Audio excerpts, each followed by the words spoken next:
Hello, je sais que cette vidéo va déranger plus d'une personne, mais aujourd'hui je vais parler de l'Afrique et tout ce qu'on nous cache sur ce continent. Déjà, il faut savoir que la cartographie du globe et des continents est fausse. Le continent africain est le plus gros continent du monde, avec ses 30 37 000 kilomètres de superficie, sans compter les îles, il fait 3 fois la taille de l'Europe.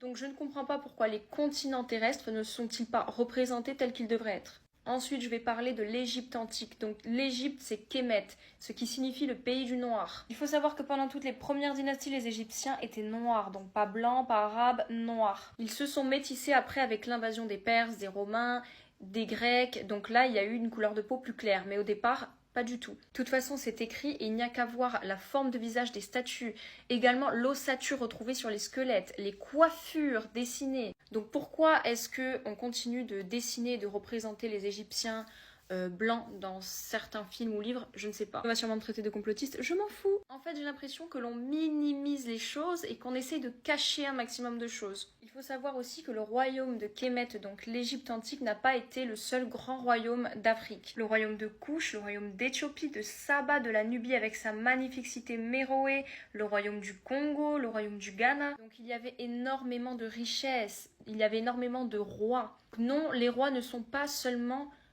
en Occident ou dans d'autres pays, il y en avait en Afrique. D'ailleurs, l'homme le plus riche du monde était un Africain. Je ne vais pas vous rappeler qu'aujourd'hui aussi, le continent africain est le plus riche de toute la planète, alors pourquoi y a-t-il autant de populations pauvres? L'Afrique n'a besoin de personne, mais tout le monde a besoin de l'Afrique. Retenez ça. Donc non seulement c'est le continent le plus riche en matières premières, mais également avec ses cultures, sa spiritualité, sa connexion au divin, à la source, à la nature, à la terre. Et tout cela a été comme effacé, j'ai l'impression. Pourquoi nous cache-t-on toutes ces prouesses déjà en matière d'architecture, mais également en spiritualité? Puisque je vous rappelle que les religions, donc les principales sont l'islam et le christianisme en Afrique, ne viennent pas de l'Afrique.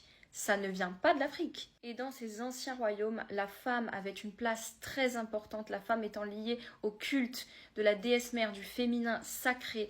Il n'y avait pas du tout de patriarcat. Voilà, pour moi, à l'heure d'aujourd'hui, la couleur de peau, l'origine n'a aucune importance. Nous sommes tous frères d'âme, nous sommes une unité, mais je trouve que la vérité au sujet de l'histoire doit être rétablie. Donc vous pouvez être fiers de qui vous êtes, vous pouvez être fiers de votre culture, de votre histoire, de votre continent. Parce que oui, l'Égypte antique, c'est africain. Tous les royaumes que j'ai cités, c'est africain. Soyez fiers de porter vos prénoms, soyez fiers de votre ADN, de tout. N'oubliez pas que vous êtes les descendants de ces civilisations et elles vous appartiennent.